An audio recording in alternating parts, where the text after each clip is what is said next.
The transport pod hissed as its seal decompressed, and a rush of dry, ionized air swept into the cabin.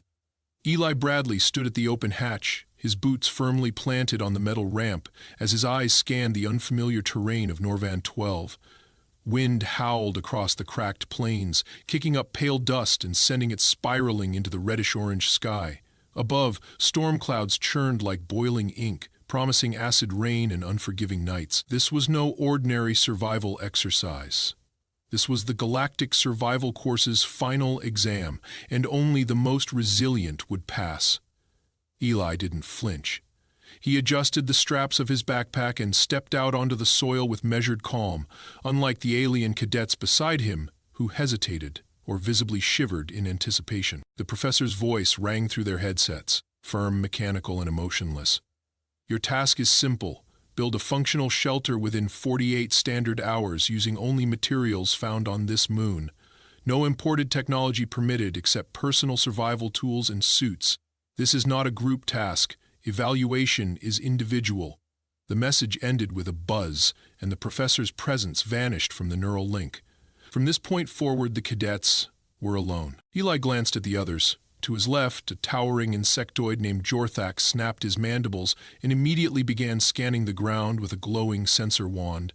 To his right, a gelatinous being named Furima slithered toward the jagged rocks, her bioluminescent skin dimming under the clouded sky. A dozen other species scattered across the terrain, each with a unique physiology and survival strategy. Some began cutting crystalline roots from the soil. Others used tools to melt and mold the mineralized sand. There was tension in their movements, a frantic urgency to beat the storm that would inevitably strike by nightfall. But Eli didn't rush. He crouched down, scooped a handful of dirt, and let it trickle through his fingers. Dry, coarse, low clay content. Not ideal for bricks, but perhaps usable with bonding agents. He then moved toward a cluster of boulders and struck one with a small hammer from his belt. The stone gave a dull thud, solid and uniform, perfect for structural support. He marked the spot with a metal peg and moved on, methodically assessing his surroundings. While others fought the wind, he worked with it, using his scarf to gauge the direction and speed. He wasn't just looking for materials, he was reading the land, learning its temperament. The training at Earth's Survival Institute had been rigorous. From Arctic snow camps to Saharan oases, Eli had studied not only how to survive, but how to live, comfortably, even luxuriously, when others barely made it. His instructors had often said, "Humans don't survive because of strength. We survive because we adapt and innovate."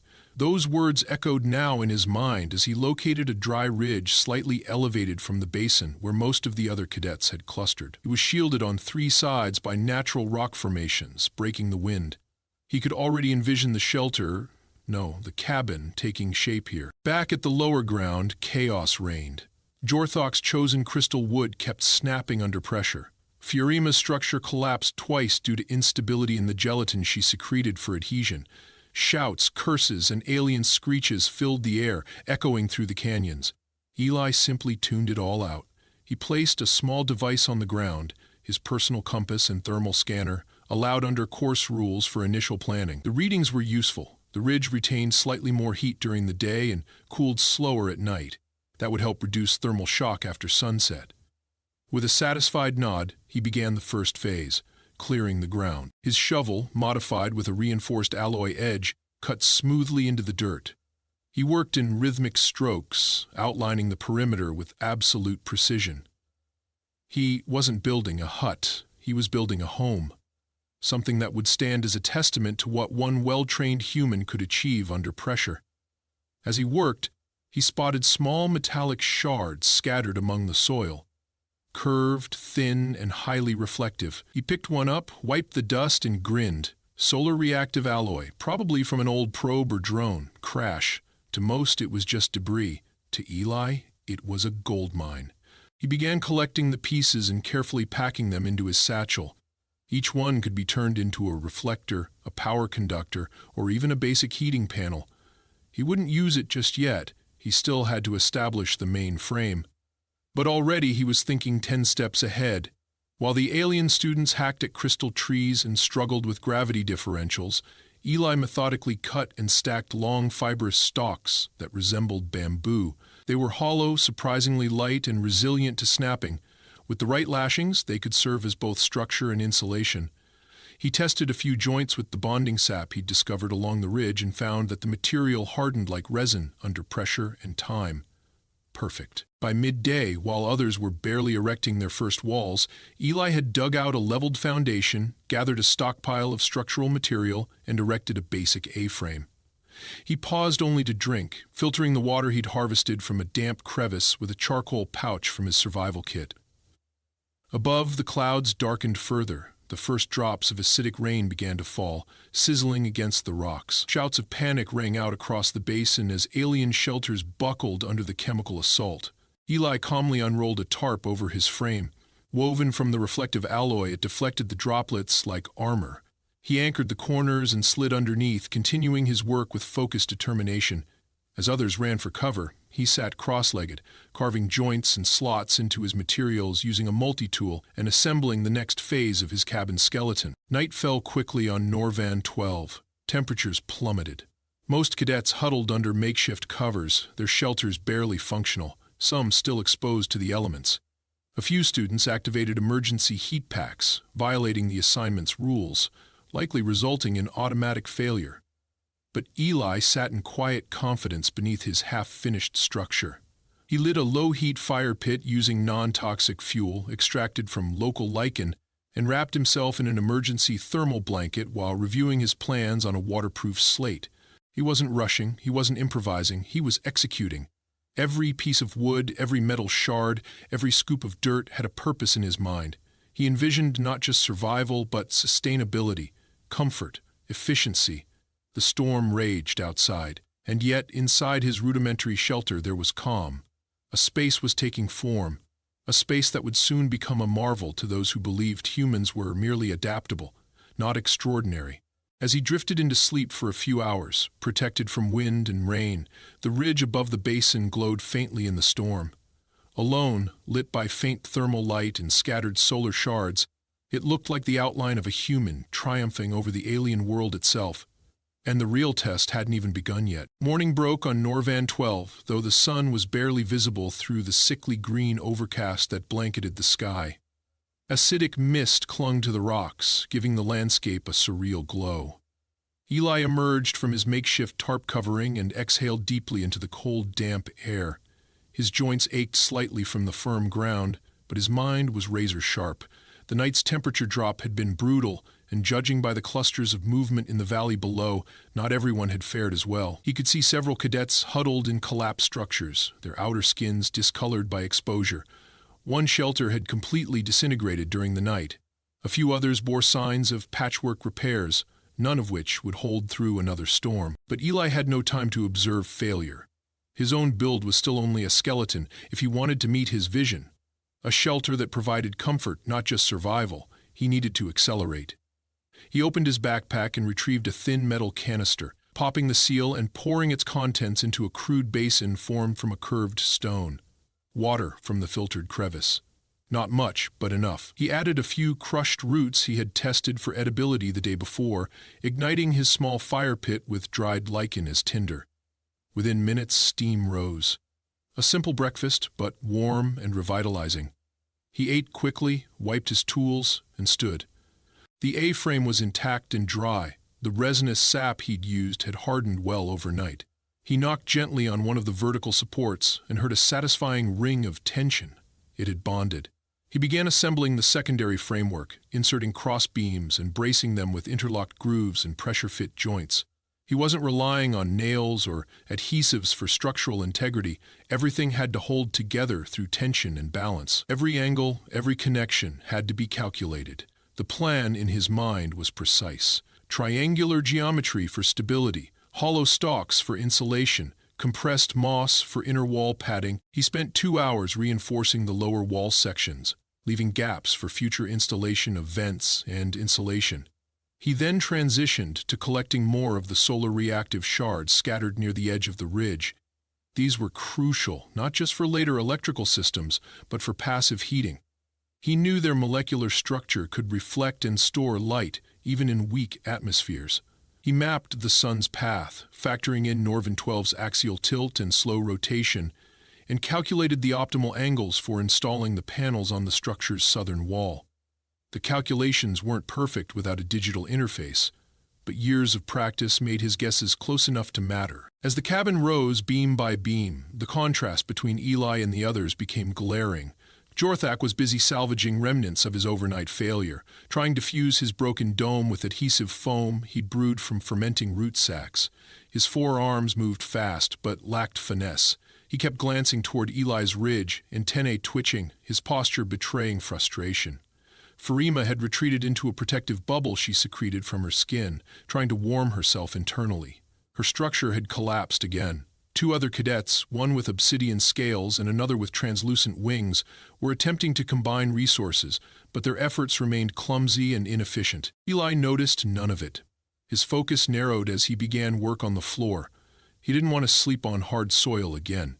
He arranged flat stones, evenly spaced and aligned in a tessellated pattern, filling the gaps with compacted dirt and sticky bark paste.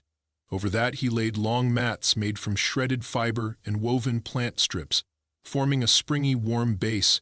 It wasn't just practical, it was artful. The natural lines of the stone and fibers blended with the environment. The interior would soon resemble a human cabin, not a temporary hideout. He took a short break, not out of fatigue, but to think. Sitting on a low rock with his slate in hand, he outlined the wiring concept for solar integration. He would connect the solar shards through copper veins embedded in local vines. When dried, the vines became rigid and somewhat conductive. If reinforced with reactive metal from the debris nearby, he could create a circuit. It wouldn't power machinery, but it could support heat coils, basic lighting, and maybe even purify water through slow heating. By mid-afternoon, the clouds had thinned slightly, allowing for partial sunlight. Eli seized the opportunity. He climbed to the top of the frame, anchored the primary solar collector, a makeshift panel constructed from aligned shards set in a frame of braided root and resin, and angled it just right. He tethered it with tension cables and checked its stability twice. When he finally descended, sweat marked his brow, but the glow in his eyes was unmistakable. He was ahead of schedule. Next came the interior division. He didn't want an open floor. A survival shelter was one thing, a living space was another. He installed a half wall between the sleeping area and what would become a compact utility space. He planned to install a thermal coil near the entrance, using solar energy to heat an inner stone cavity that would release warmth during the night. For water collection, he shaped a gutter system from flexible bark strips, redirecting rain into a filtered stone basin outside. He even thought of a venting chimney to keep smoke from lingering indoors if he needed fire later. A low hum buzzed from his test circuit. The solar collector had started to store energy. The buzz was faint, barely perceptible, but it was progress. Eli sat near the corner and began assembling the first internal feature. A seat carved from solid rock, smoothed with lichen and covered with moss for comfort.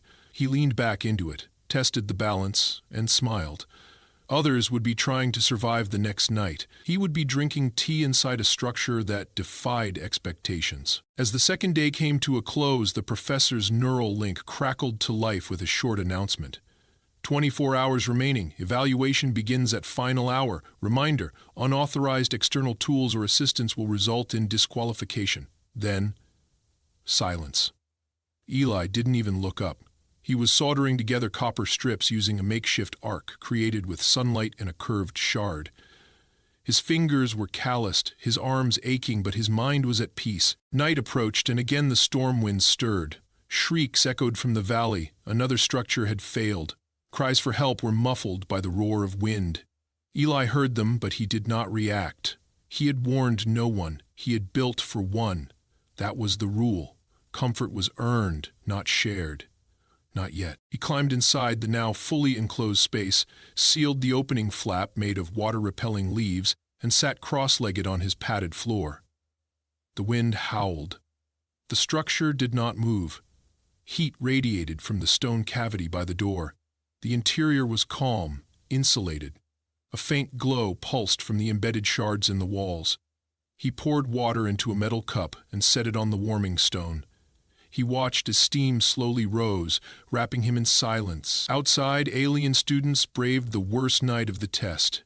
Inside, Eli prepared for the final stretch, not as a survivor, but as a builder of something more. The storm had passed, but its fury had left a clear message. Broken shards of alien shelters littered the valley below the ridge.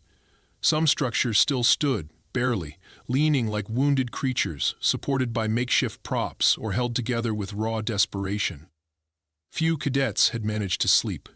The wind had howled well into the night, slamming against fragile constructs, infiltrating gaps, and stealing warmth. Furima had not emerged from her membrane dome since sundown. Jorthak had managed to rebuild a third of his shelter but had abandoned it before midnight. Now he stood in silence, glaring up at the ridge, arms folded, antennae twitching. His jealousy was not hidden well. Eli stepped out of his cabin and stretched, his joints clicking in the cold air. The solar wall had held through the night. Heat from the insulated stone core still radiated through the floor, keeping the cabin's interior warm and dry. He took a slow breath and scanned the sky. Thinner clouds, a weak sun struggling to break through. He estimated at least 5 hours of light before the temperature dropped again, just enough to finalize the external systems. He turned, unhooked a folded set of tools from the cabin wall, and knelt beside the gutter system to inspect the rain collection basin. The basin had filled halfway during the storm. Acidic content was high, but the stone filter had performed adequately. With a few small tweaks, additional moss layers, tighter packing, he could push the water's purity within drinkable thresholds without needing to boil it. He began reinforcing the filter using softened bark pulp, packing it tight, sealing it with resin, and then carving a spout for controlled access. A small pebble jam served as a primitive valve. As he worked, his mind shifted to the interior. The cabin needed light.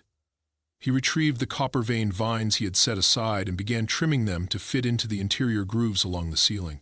Each vine had been dried overnight beside the thermal stone, their internal sap hardened to form rigid channels. He inserted solar reactive shards at intervals and embedded tiny copper strips between them. Then, using a curved shard and polished stone, he focused sunlight onto the initial panel. The reaction was immediate. Light pulsed down the vine as electrons jumped across the metal trace. It wasn't bright, but it was functional. A soft amber glow illuminated the cabin from above. He tested the circuit again, this time connecting a secondary line to a coil he had wrapped around the heat core. The result? Slow, sustained warmth supported by the growing solar charge. He smiled to himself. Not out of pride, but from the satisfaction of seeing design meet function. Comfort wasn't just a luxury. It was proof of mastery. Movement below caught his eye. Jorthak was approaching. The insectoid's heavy frame stomped through the loose dust, his eyes fixed on the ridge, mandibles tight. Eli stood quietly, arms crossed, waiting. When the cadet reached the base, he didn't speak. Instead, he lifted a piece of his failed structure, twisted crystalline tubing, and threw it to the ground. It cracked loudly but did not shatter. Eli raised an eyebrow but said nothing. Jorthak's antennae fluttered in frustration. The silent message was clear: resentment. Eli turned away and returned to his work. He had no interest in confrontation. The ridge was his, the structure was his. If others had failed, it wasn't his burden to carry. He finished sealing the vine light system and moved to the east wall. There, he began carving a small recess into the stone, a ledge for a set of flat plates made from polished debris. He would use them for drying herbs he had gathered, minor stimulants found in local moss that sharpened focus and helped stave off fatigue. While others begged for warmth and shelter, he had already moved to the level of optimization. By midday, 2 alien cadets from the far side of the valley approached cautiously. One had wings that shimmered with translucent colors, the other wore a visor over his eyeless face. They spoke briefly at the base of the ridge, pointing at Eli's structure, then turned back without ascending. Word had spread. While others patched holes and reinforced walls with hope, the human had moved beyond survival. He had light, he had warmth, he had structure. Inside, he began organizing the interior into distinct zones. Sleeping, cooking, utility. Each space was optimized, not crowded. He even installed a partition made of soft lichen and bark strips, braided into a flexible curtain to separate the sleeping area. The fire pit was enclosed in a stone triangle that funneled smoke through a narrow exit vent he carved near the roof. The flow worked. Smoke rose smoothly without filling the room. A test fire burned clean, and the interior stayed warm without overwhelming heat. By now the wind had picked up again, not as fierce as the night before, but insistent. Eli stepped outside to secure the solar panels and noticed more cadets watching from below. Their shelters stood in ruins. Some of them had bundled themselves in heat cloths. Others sat in groups, talking quietly, casting glances toward the ridge. Eli felt no pride in their failure. He had simply done what was required. He spent the next hour reinforcing the roof with flat stones, overlapping them to create a sloped barrier against wind and rain. The design followed ancient Earth principles. Simple physics, reliable form. Nothing extravagant, just effective. When the final stone was placed, he added a ridge cap made from the toughest bark he could find, bound tightly with resin thread. It looked primitive, but it would last. The sky darkened prematurely as a new storm front approached. Eli ducked back inside, sealed the door flap, and began preparing for the second night. He placed a small pot of filtered water on the thermal stone and added 2 moss leaves. As steam rose, he sat back against the padded wall and watched the golden threads of light pulse gently along the ceiling. The air was warm, the floor was soft. Outside the wind howled, but inside was peace. He knew what was coming. The professor's evaluation was inevitable. His cabin would either pass or fail by the standards of an alien academy that believed technology had to be complex, futuristic, or exotic. He had taken another path, one grounded in simplicity and ingenuity. Not because he wanted to impress, but because he knew the truth. Comfort and efficiency didn't have to be synthetic. They just had to work. A crack of thunder shook the ground. Rain began to fall again. He leaned forward, opened the flaps slightly, and watched the water pour into the gutter system. It flowed into the basin with a smooth hiss, filtered instantly, redirected with precision. Every part of the system functioned in harmony. He closed the flap and leaned back again. His eyes closed, not from exhaustion, but because there was nothing left to worry about. Tomorrow would bring judgment, but tonight Eli slept in the warmest, driest, and most advanced shelter on the moon. Morning came not with sunlight, but with a dull thrum in the soil, a low vibration that pulsed through the ground like the heartbeat of Norvan 12 itself. Eli stirred from his place beside the thermal stone and sat upright, instinctively reaching for his multi-tool. The storm had passed once more, but the air carried a strange stillness, heavy and expectant.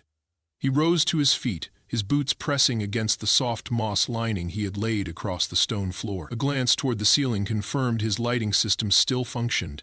The copper vanes glowed faintly, powered by the remnants of yesterday's solar charge. Satisfied, he packed his flask, secured his tool pouch, and stepped out of the cabin. Outside, the terrain had transformed. The acidic rain had left behind silvery rivulets running through the dirt, carving channels across the slope. In the valley below, the other shelters looked like remnants of a failed civilization. 2 structures had completely collapsed, and what little remained of the others sagged under the weight of soaked materials and poor design. Alien cadets moved sluggishly, their bodies covered in makeshift wraps, some clinging to each other for warmth. Their expressions, though alien in form, were unmistakable in emotion. Exhaustion, resignation, envy. He walked the perimeter of his cabin, checking each anchor point, each solar panel, each gutter. The rain had washed away loose debris, revealing the clean edges of his design. He adjusted the angle of a panel slightly to maximize the meager morning light, and then cleared silt from the drainage spout. The rhythm of the task calmed him. Precision was his ritual. Halfway through his routine, he noticed someone approaching the ridge again. It was Farima, the gelatinous cadet who had stayed cocooned for 2 nights. Her movements were slow, her form duller than before, the once bright luminescence of her skin reduced to a pale flicker. She paused a few meters from the base of the ridge and looked up. Her large eyes blinked without expression. She said nothing. Eli nodded once but remained silent. She didn't need words. Her intent was obvious. She had endured 2 nights of exposure, and now the temperature was dropping again. Her shelter was useless. She wanted warmth, a chance to recover. He turned away and entered his cabin, leaving the flap open behind him. Inside, he opened a small storage recess beneath the bench and removed an insulated drinking vessel. He filled it with heated water from the thermal core, dropped in 2 strips of dried moss, stirred it with a piece of flat wood, and set it aside. Then he sat cross-legged on the floor and waited. The flap rustled. Farima entered slowly, pausing just past the threshold. Her body quivered from the sudden change in temperature. She scanned the interior, her translucent form catching the golden glow of the copper lights. Her eyes widened slightly at the organized interior, the layered walls, the filtered water system. Without asking, she lowered herself beside the heat stone and remained still. Eli slid the cup toward her. She accepted it with a soft chirp and held it near her surface. The steam made her glow faintly again. Neither of them spoke. There was no need. Footsteps outside interrupted the silence. Heavy, scraping boots. A moment later, Jorthak's figure appeared at the flap. His mandibles clicked sharply and his upper arms flexed. He stared at the scene inside, at the warmth, at the lighting, at Farima huddled beside the thermal stone. His antennae vibrated with tension. Eli stood slowly. Jorthak didn't move. "You're not here for company," Eli said. Jorthak didn't answer. His eyes remained fixed on the light source above, then dropped to the cup in Farima's grip. Jealousy radiated from him like heat. Eli stepped forward and blocked the entrance. "You're not coming in." Jorthak's claws twitched. His lower limbs dug slightly into the ground. He took a step forward. Eli didn't back away. He reached for the door flap, lifted it, and snapped it shut between them. Inside, silence returned. Farima didn't move. Eli sat again and resumed sketching designs on his slate. He didn't look up. The remainder of the day passed with quiet efficiency.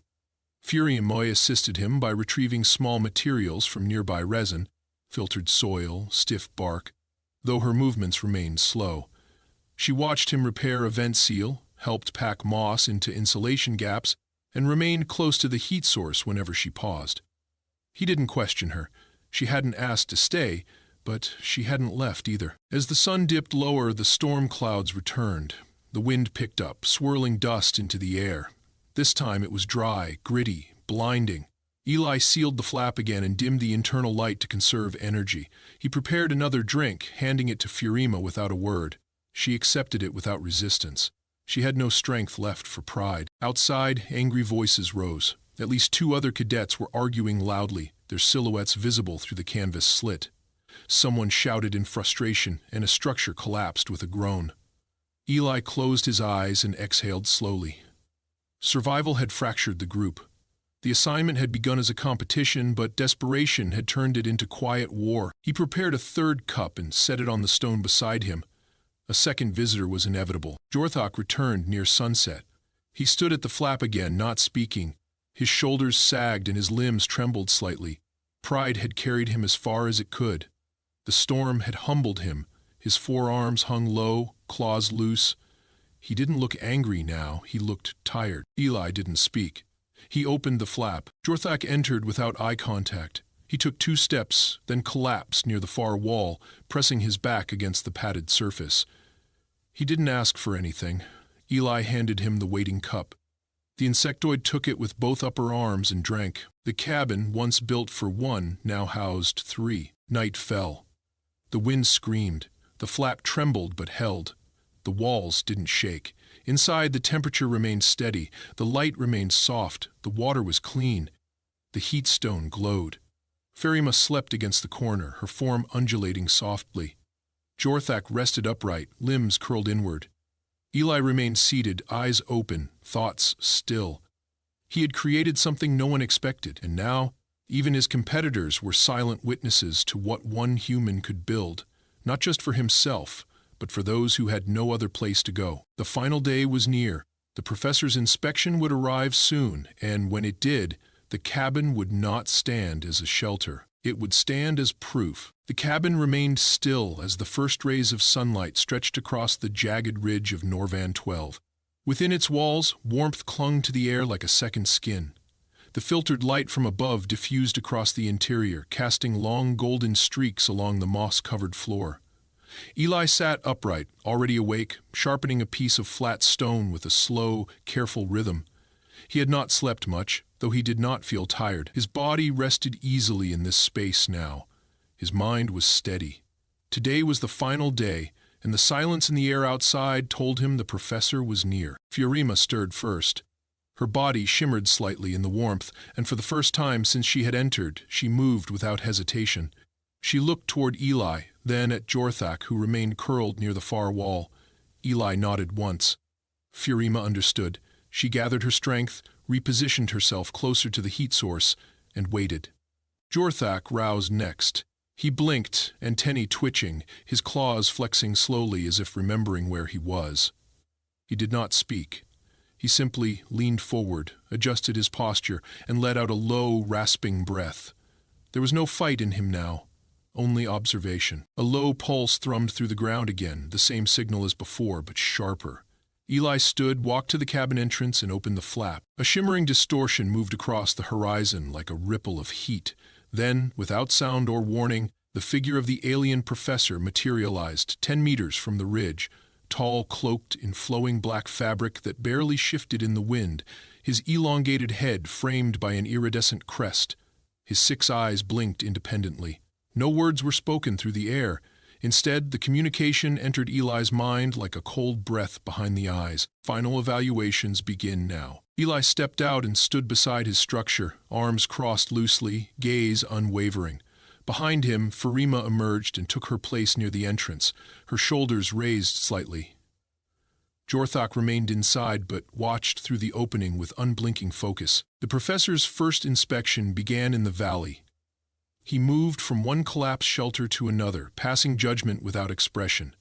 Some cadets tried to speak, to explain the failures, to plead circumstances, but he responded to none of them.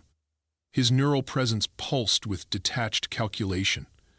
When he passed a structure with melted supports or incomplete walls, he paused only long enough to register a failure. Several cadets were marked without ceremony and dismissed from the course on the spot. Fiorima watched each moment unfold, her form quivering with anxiety. Eli said nothing. He remained beside his structure, steady and calm. He had no reason to fear inspection. He had done what was asked.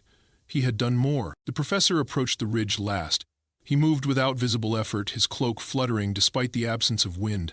When he stopped before Eli's cabin, he stared silently at the structure. His eyes scanned every surface, every angle, every curve of the layered walls. He approached the gutter system first, dipping 2 fingers into the collection basin. A faint hum echoed as he analyzed the water's composition. He turned toward the solar panels and lifted one gently, examining the mount, the angle, the integration with the surrounding materials. Then he stepped back and entered the cabin. Eli followed him inside. The professor said nothing. He examined the stonework, the insulation, the partitioned interior. His fingers brushed the copper-veined lighting system, and the light responded with a soft pulse. He studied the heating system next, then the filtered venting, the flooring, and finally the thermal core. When he turned to face Eli, his gaze lingered for several seconds. "Purpose of comfort?" the professor asked. Not aloud, but directly into Eli's consciousness. Eli answered with no hesitation. "To survive is expected, to thrive is intention. We adapt not only to endure, but to elevate." The professor remained silent. His gaze shifted to Fiorima, then to Jorthak, still watching from the inside corner. "You shared your space." Eli nodded. "No rule forbade it." "Correct." Another pulse passed through the floor, this one deeper, resonant. The professor stepped outside. All remaining cadets looked up.